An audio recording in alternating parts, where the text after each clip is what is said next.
what do we have here? We got a bunch of Frankenstein masks. And I figured we haven't talked about Frankensteins in a while, so why not talk about every single one in this room right now?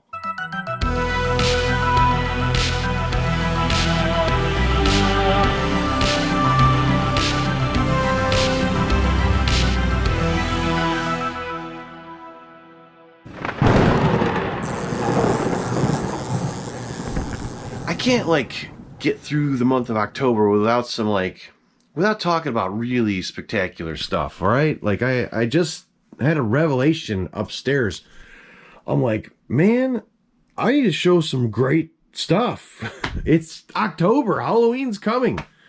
So there are masks here you have seen last year, but here they are all together. Okay, I didn't have any place to put them all, to fit them all. So we have like a Frankenstein tower going on here. Not a bad thing, right?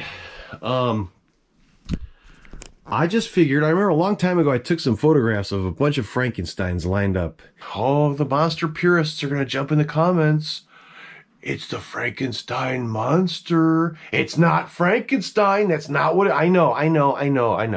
Everyone watching this knows that, okay? But everyone watching this as a child called that dude Frankenstein, okay? We know these are the Frankenstein monster, okay? But I guarantee you, every person watching this as a little kid called that Frankenstein. So this is the Frankenstein Tower. Yes, we know. Oh, it's the Frankenstein monster. Those are like the guys that jump on and try to correct me when I say 6-pack. 440 pack when it's in a Plymouth. It's supposed to be 6-barrel. Whatever. Anyway, I'm going way off. So, let's talk Frankensteins. All right. So, because I've said time and time again that the Frankenstein masks are some of my favorite masks of all time. If I had to choose favorite masks in this room, the Frankenstein monster masks are hands down or hands up some of my all-time favorites. And there's so many different ones here.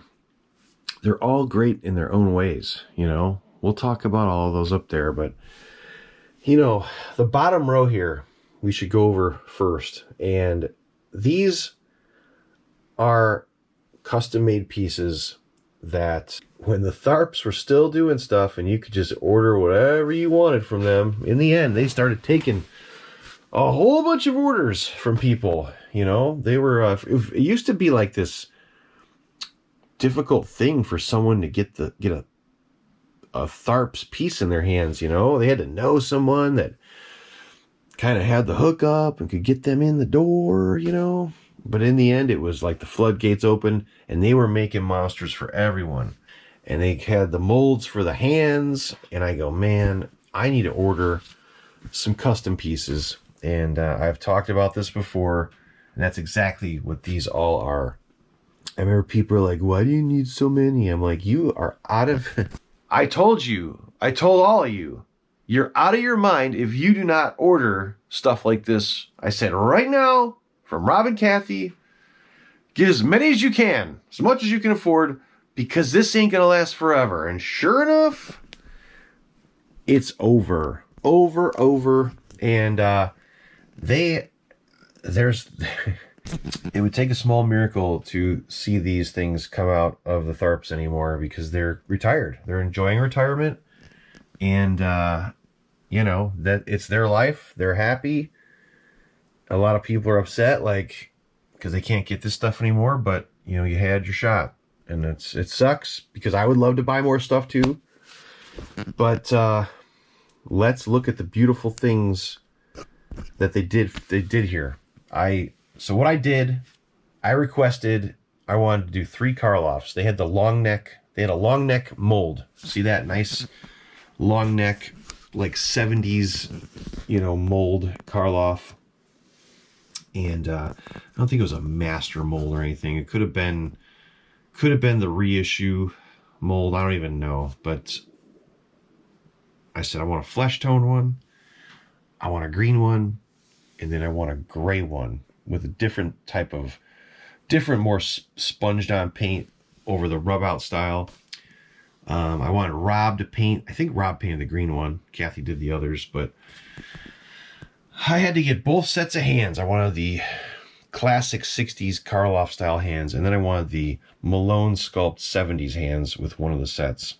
Actually, two of the sets have those, but the smooth style is the smooth style for sure came with those, and we'll talk about him in a minute. But look at these sets; they are freaking amazing. And you know, even though they're not vintage, I love them so much because they're so vibrant.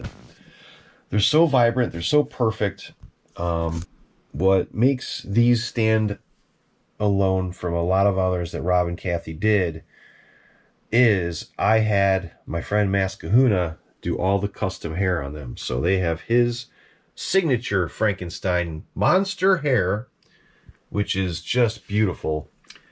And they were all foam filled back then. So these are just incredible sets. And it's sad that you cannot get your hands on these things anymore.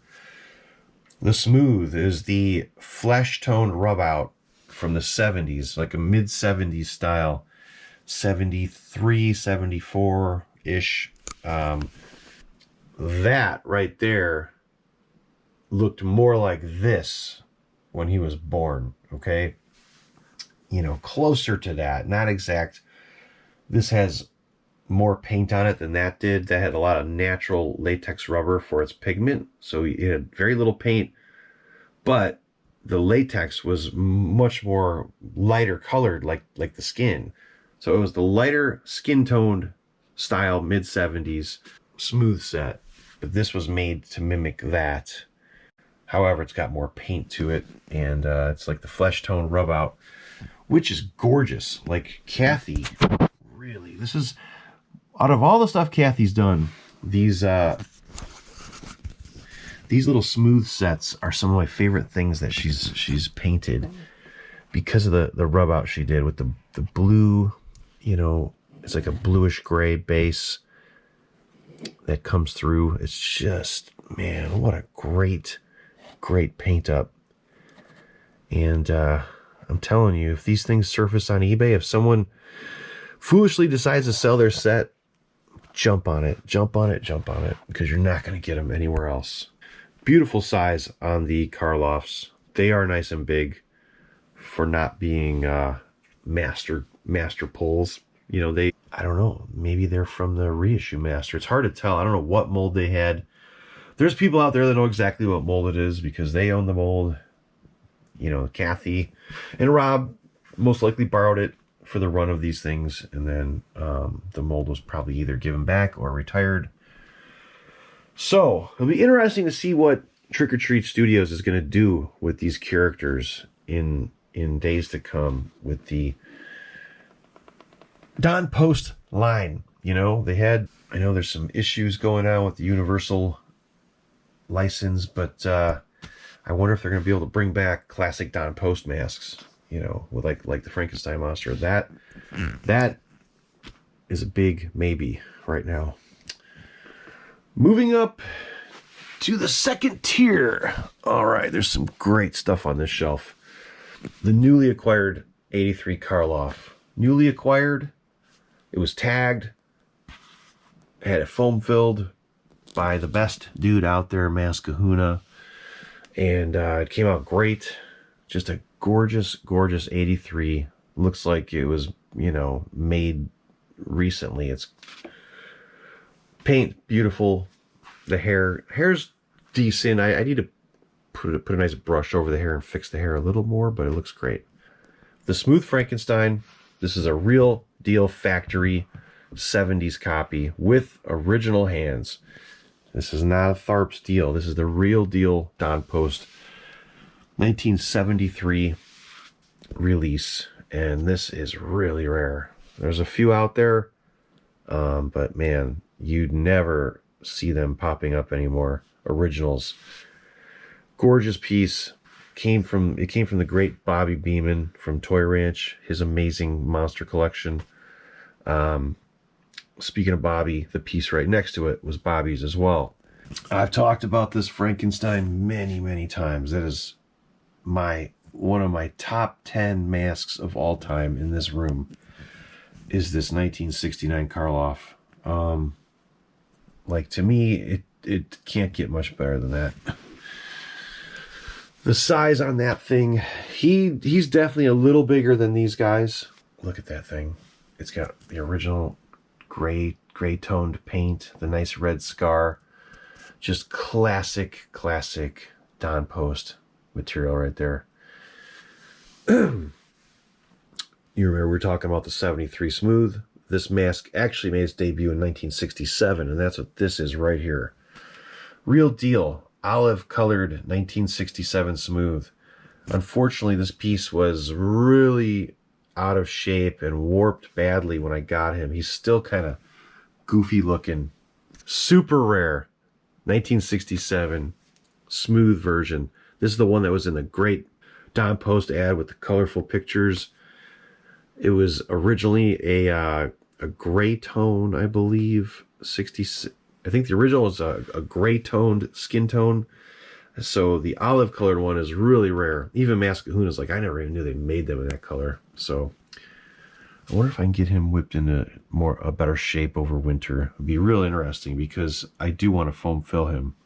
This crazy dude on the end is my take on the old calendar look. My take on the calendar photo, the famous 1966 monster calendar. That version of the Glenn Strange mask had all the black cracking going on all over it. It was really crazy the way they painted it. So I tried to mimic that, and once again, Mascahuna mimicked the hair, just like the photo, just like the monster calendar photo. He got the bangs all the same. It's pretty wild that he did that. Just so cool. So good group of Frankensteins so far, but the best is yet to come. Well, I don't know. That's totally the best in my opinion. But moving on up. Oh boy, this here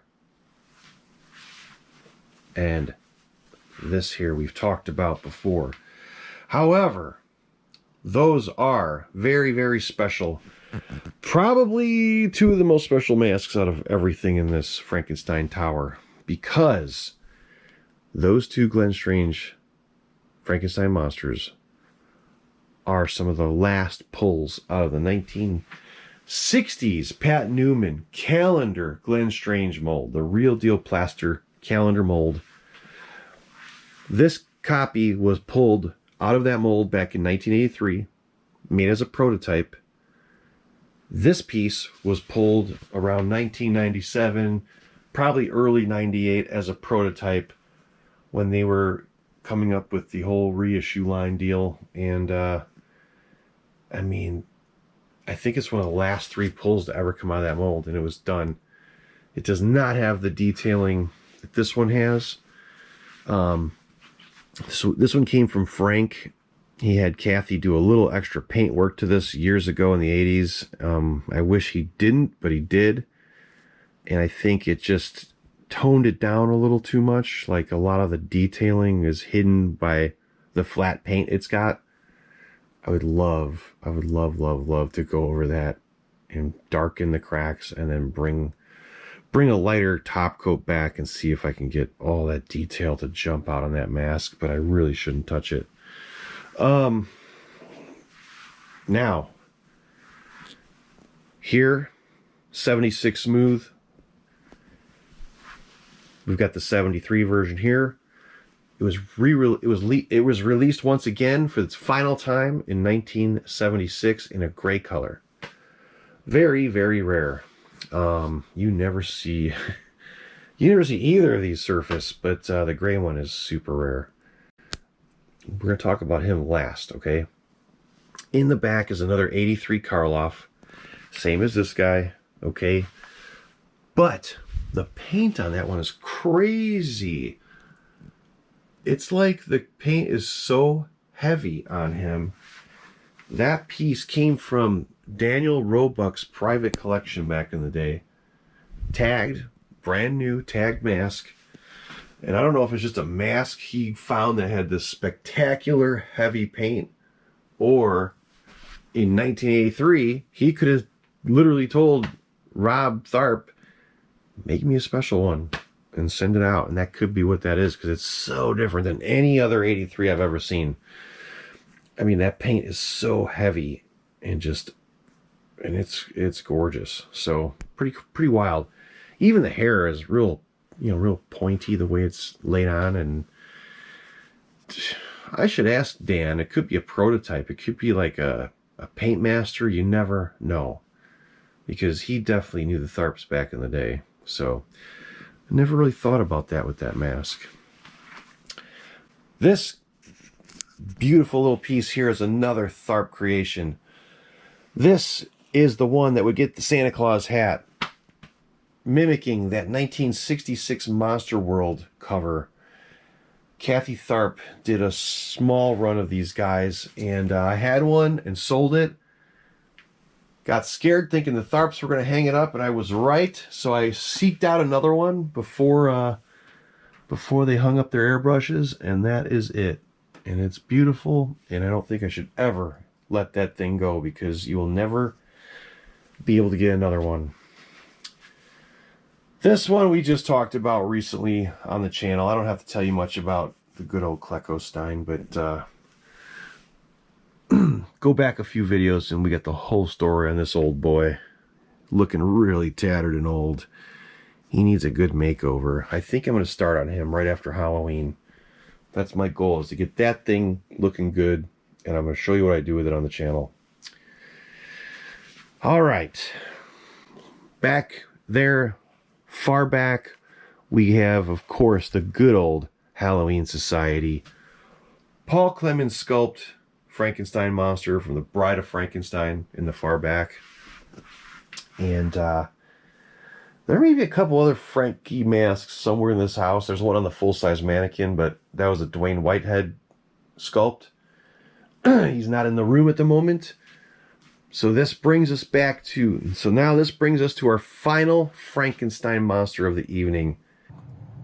Stop the press. No, that's not the last one. I forgot about this one. One of my favorite Frankensteins in the entire collection. One that I rescued. I bought this sucker. He needed a lot of help with his eyeballs being trimmed too much from the factory. You guys will remember that restoration I did on this sucker. Came with hands that were flattened, flat as pancakes. And between my good friend Mas Kahuna and I, we restored these hands beautifully. And then I faked them. I airbrushed them. I airbrushed them to look all tattered and original like the mask. I pulled paint back off using tape and stuff. I really made it, there we go, made it look like the hands matched that mask again after totally repainting them from scratch. They were like, all the paint was gone from them, I believe. They looked terrible. But this is a 73 Karloff. Very, very rare mask. You'll notice this 73 has the old part in the hair, just like you know who.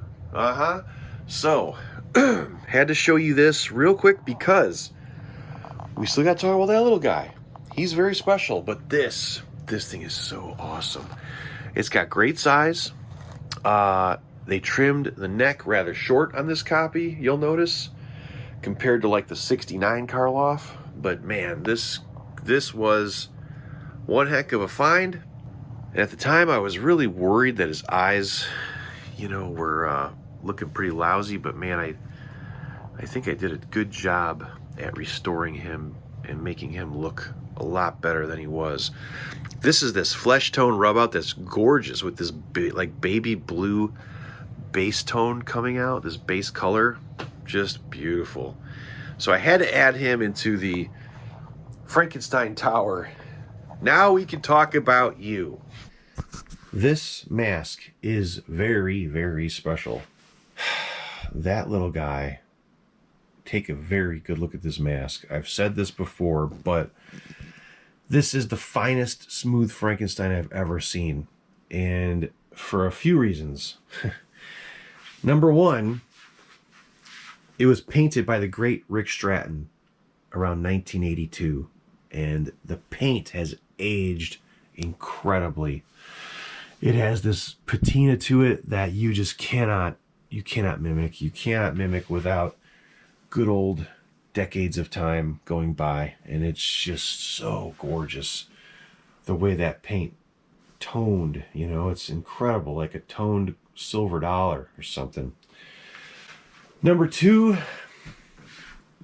that hair work is absolutely done by Mascahuna in the 80s, and it is incredible. incredible Frankenstein hair. I mean, God, can you get any better than that? I doubt it. But the number one crazy thing about this little smooth mask is this did not come from the Don Post smooth mold. That is right. The story goes, back in the 80s, there was a smooth Frankenstein mold floating around that had better shape, better detail than the Don Post mask that was actually created by using those, by using the prosthetics from the film, from Abbott and Costello Meet Frankenstein, the very last scene on the pier when he's on fire. Those special effects prosthetics were used to create this smooth style Frankenstein mask. But this mold, this is what still boggles my mind to this day. Where did it come from? No one can tell me. And I'm dying to know. The brow is more defined than the Don Post one. It comes over sharper, way more detailing throughout the entire piece. So that just blows my mind that this is sitting. This came from Frankenstein from the Frankenstein. But you ain't gonna find no Don Post mask looking like that. Nope. So just something wild I had to share with you. Tom Savini was wanting to buy that sucker. He's like, is that for sale? I'm like, no sir, unless you trade me your screen use Fluffy and you can have it. All right, so had to do something different tonight. I had to get down and talk about a universal monster tonight. And I said, why not do it in abundance? Why not show a shitload of Frankensteins all together? And I really had nowhere to do this. I was like, should I take all the masks off that wall back there? Maybe I should have. May have been for a nicer presentation. I can't barely walk in this place. There's masks everywhere. It's getting out of control once again. And I just sold a bunch of stuff. So, anyway, Halloween's getting closer, guys. I wonder what we're going to be doing for the final videos of this month. I reached out to a friend of mine that's got, speaking of Frankenstein, some incredible Frankenstein masks. He hasn't answered back yet. I may call him tomorrow and bug him. I want to do a little road trip just to shoot 2 masks at his house. So keep your fingers crossed that happens, because you're not going to see them anywhere else. Trust me. Not even here. So, good night. And get ready for Halloween. It's coming. If you love Frankenstein, if you love the Frankenstein monster masks, which one out of all these is your favorite? What really grabs you out of these? Would it be like the Smooth, the Halloween Society, the Karloffs, the Glenn Strange? They're all great in their own way. So until next time, good night and see you soon.